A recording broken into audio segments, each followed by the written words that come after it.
सौम्या जी, ये बताइए कि रवि यादव के आज पुलिस मुठभेड़ में मार गिराया है, क्या आप लोगों को पता है या? नहीं सर, हमको कुछ नहीं पता। हमको प्रशासन की तरफ से कुछ नहीं बताया गया है। और जब बताया नहीं गया था, हमको जो भी पता चला है वो मीडिया के थ्रू पता चल रहा है। अब है कि नहीं है सच्चाई हमको नहीं मालूम। अगर हमको दिखाएंगे तभी हम मानेंगे। अगर वो बोलते भी हैं तब भी नहीं मानेंगे। हमको देखना है, देखने के बाद ही हम कहेंगे कि हाँ हुआ है। आप कार्रवाई के लिए जगह जगह दौड़ी हैं, क्या कितना कार्रवाई से संतुष्ट हैं अभी? अभी 1%। अगर मीडिया की बातें सच है तो कहेंगे 1%, नहीं तो अगर देखने के बाद पता चलता कि नहीं हुआ है तब तो कहेंगे 0%।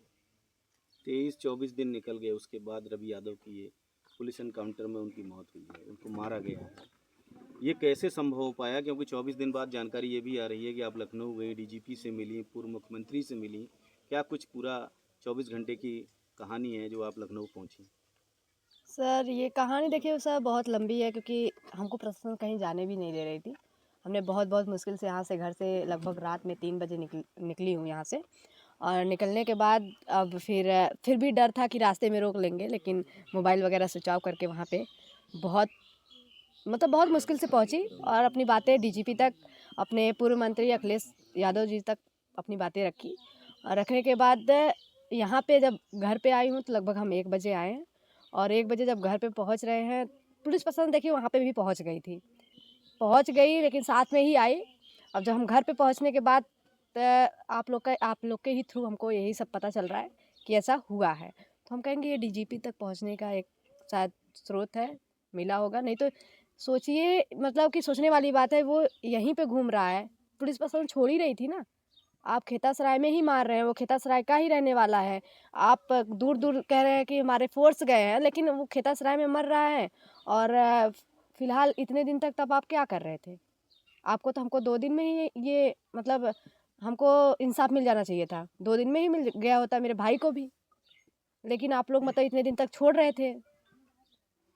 अब और दूसरी बात ये है कि ओम प्रकाश राजभर जो है, उनकी बातें सुन के क्या पता आप ऐसा किए हैं। अब हम नहीं बता सकते क्यों ऐसा हुआ है, लेकिन अगर ऐसा हुआ है तो हम जब तक देखेंगे नहीं और हमको जब तक पुलिस प्रशासन कहेगी नहीं तब तक हम नहीं जानते कि हुआ है कि नहीं हुआ है। मान लीजिए रवि यादव को पुलिस एनकाउंटर मारा गया है, कितना संतुष्ट हैं? आपको कुछ न्याय की 1%। उम्मीद जो थी आपको कितनी जगी है?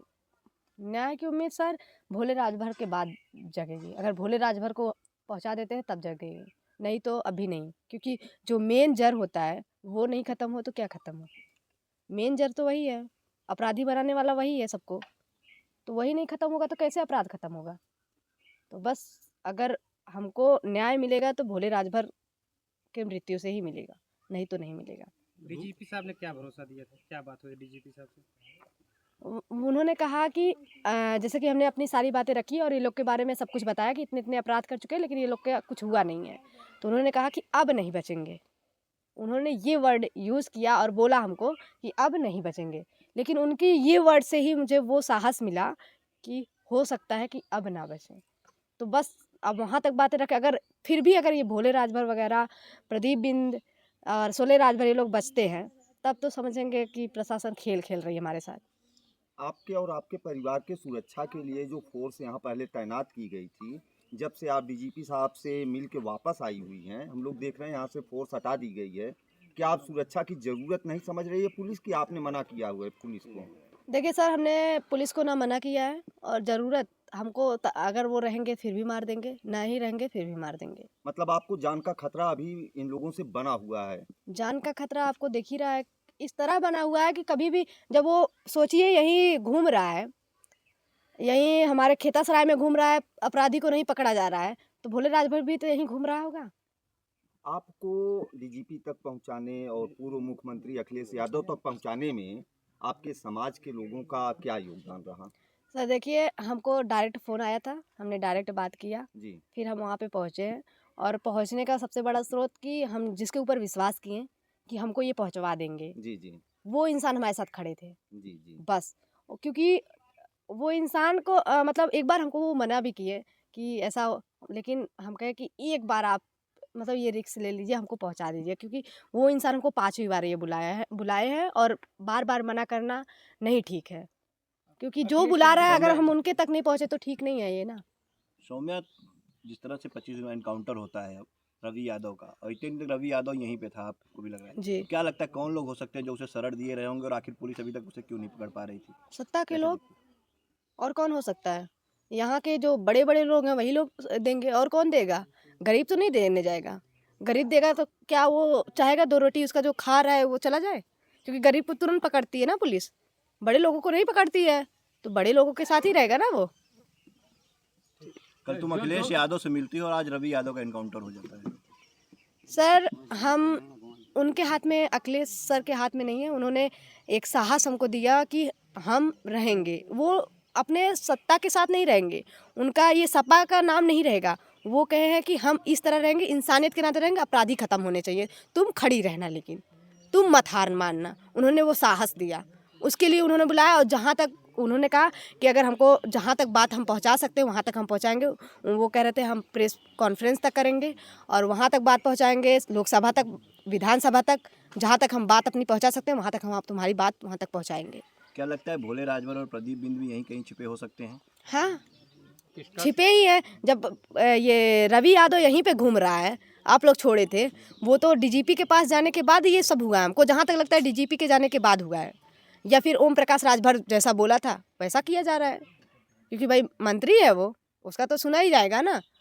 जो दो लोग बचे हैं, इनके ऊपर किसका हाथ है जो बच रहे हैं?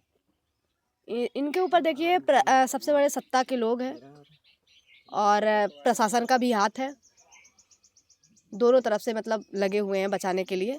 हम बस ये कहेंगे, अगर आज आप लोग, चाहे सत्ता हो चाहे चाहे यहाँ के प्रशासन है, अगर आज ये लोग को नहीं हटाएंगे तो कल रोज़ गरीब मरता ही रहेगा, तिल तिल के गरीब मरता रहेगा। और जब जड़ नहीं ख़त्म होगा तो समझ लीजिए कि गरीब को मतलब बस वोट देने के टाइम सब याद करते हैं, उसके बाद भूल जाते हैं, यही हाल होगा। क्या मांग करोगी प्रशासन से? अभी 2 आरोपी फरार हैं।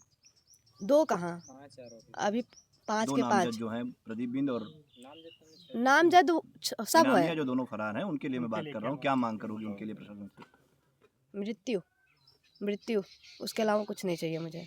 और वो चीज़ आप ही लोग दे सकते हैं, क्योंकि ऐसे अपराधी जो मतलब कि सोचिए, जब जिस टाइम मेरे पापा और भाई को मारा गया था 45 लोग मारे थे, 45 लोग को अपराधी बनाने वाला कौन था? भोले राजभर था ना। तो वो पता नहीं कितने घरों के बच्चों को अपराधी बनाएगा। तो जब अपराध के जड़ को नहीं समाप्त किया जाएगा तो क्या समाप्त करेंगे आप? तो अपराध के जड़ को समाप्त करें, उसके बाद जो गरीब घर के लोग अपराधी बनते हैं वो नहीं बनेंगे।